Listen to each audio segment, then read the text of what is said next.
Professional personal रिश्ता है तो वो डिस्क्लोज करना पड़ेगा, या उसके पास सफिशिएंट टाइम नहीं है प्रोसीडिंग्स को देने के लिए तो वो डिस्क्लोज करना पड़ेगा। ठीक है, नाउ यहाँ पे क्या बोला है, जिस दिन से आर्बिट्रेटर अपॉइंट होता है उस दिन से लेकर जब तक प्रोसीडिंग्स खत्म नहीं हो जाती है, ठीक है, okay, arbitrator from the time of appointment and throughout the arbitral proceedings shall disclose to the parties if any circumstances appear unless that have been already informed। यानी जब अपॉइंटमेंट हुआ था तब ऐसा कोई सर्कमस्टेंसेस नहीं था जिससे मेरे इम्पार्शियलिटी पे डाउट हो सकता है, या ऐसा कोई सर्कमस्टेंसेस नहीं था जिससे मैं टाइम ना दे पाऊं केस को। लेकिन अब केस के बीच में ऐसे सर्कमस्टेंसेस आ गए हैं कि मैं पार्टीज के साथ रिलेटेड हो गई हूं, या मेरा सब्जेक्ट मैटर में इंटरेस्ट आ गया है, या मैं टाइम नहीं दे पाऊंगी, तो मुझे बिना किसी देरी के वो डिस्क्लोजर देना पड़ेगा जो सबसेक्शन 1 में मेंशन्ड है। अगर मैंने पहले से बता दिया है तो बताने की जरूरत नहीं है, लेकिन अगर मैंने पहले नहीं बताया था और अब वो अराइज हो गया है तो मुझे बताना पड़ेगा। ये सबको समझ में आया? I will again repeat it in English, but ये सबको समझ में आया? Yes, ma'am. Okay. So here what they are saying, that the disclosure which was referred in subsection 1, if it is not given by the arbitrator because he was not interested in the subject matter, not related to the parties, he had enough time to give to the case, then he need not give this disclosure. Okay, so he didn't give it. But now in the middle of the case, if circumstances arise that he becomes interested in the matter, he gets related to the parties, he does not have enough time to give to the case, then he will have to give the disclosure without any delay. Okay, the disclosure referred to in subsection 1 has to be given by the arbitrator if he has not already informed about those circumstances to the parties. Okay, subsection 2 is clear? Everyone? Yes, ma'am. Okay, okay, okay.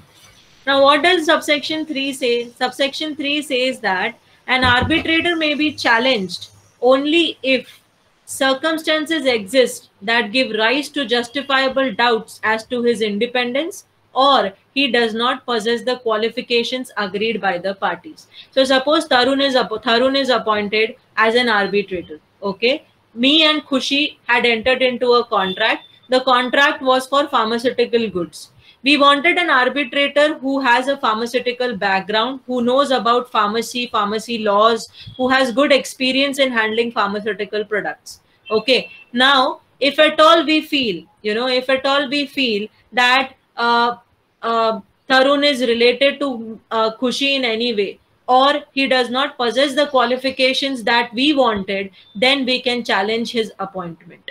So arbitrator's appointment can be challenged only if there are certain circumstances which raise a doubt on his independence or impartiality, or he does not possess the qualification agreed to by the parties. Otherwise, you cannot challenge the appointment. Only on these grounds, the appointment can be challenged.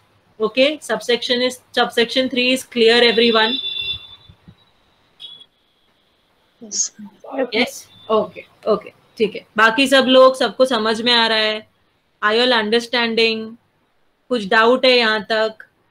Yes, ma'am, I'm understanding. Okay, ठीक है. Now, what does subsection 4 say? Subsection 4 बोलता है that a party may challenge an arbitrator appointed by him or in whose appointment he has participated only for reason of which he becomes aware after the appointment has been made.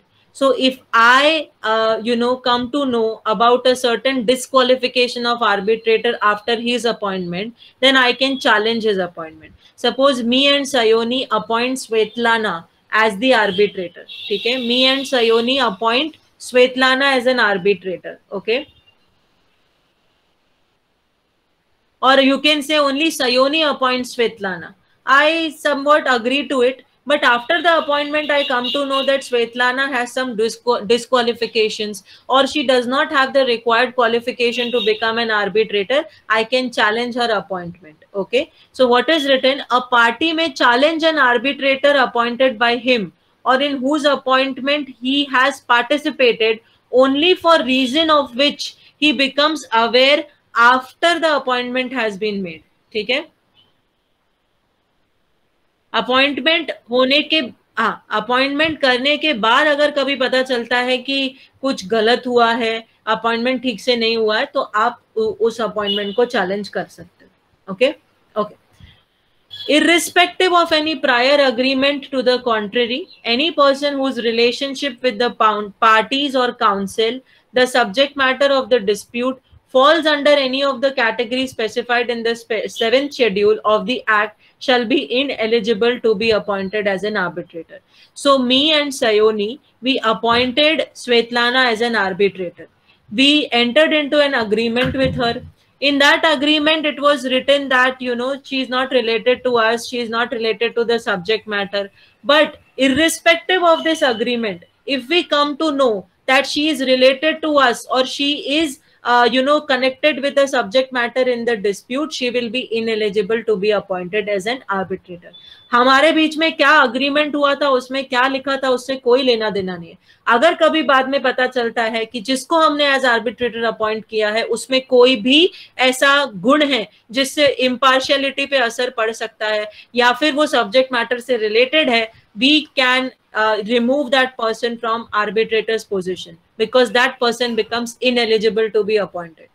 Okay, so irrespective of the agreement we have entered into with the arbitrator, if later on we come to know that he is related to the parties, he is related to the arbitrators appointed by us, because we have to appoint 3, one is appointed by one party, other one is appointed by other, and these 2 arbitrators appoint the 3rd one. So if the 3rd one is related to the 2 which are appointed by us, we can remove that person from the position of arbitrator. Okay, have you all understood this? Yes, ma'am. Okay. Yes, ma'am. Okay.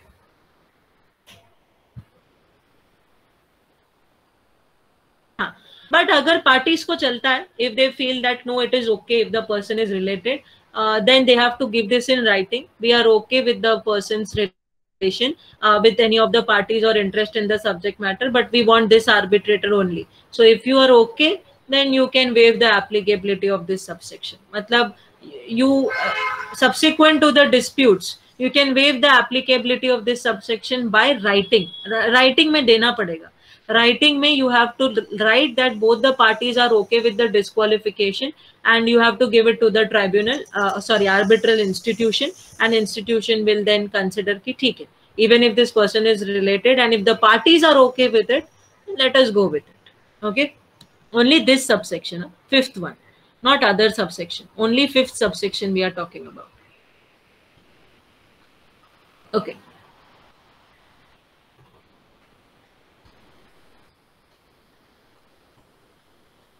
Now challenge procedure. Section 13 contains detailed provision regarding challenge procedure. Subsection 1 provides that, subject to the provisions of subsection 4, the parties are free to agree on a procedure for challenging an arbitrator. Subsection 4 states that if a challenge under a procedure agreed upon by the parties or under the procedure under subsection 2 is not successful, the tribunal shall continue the arbitral proceedings and make an arbitral award.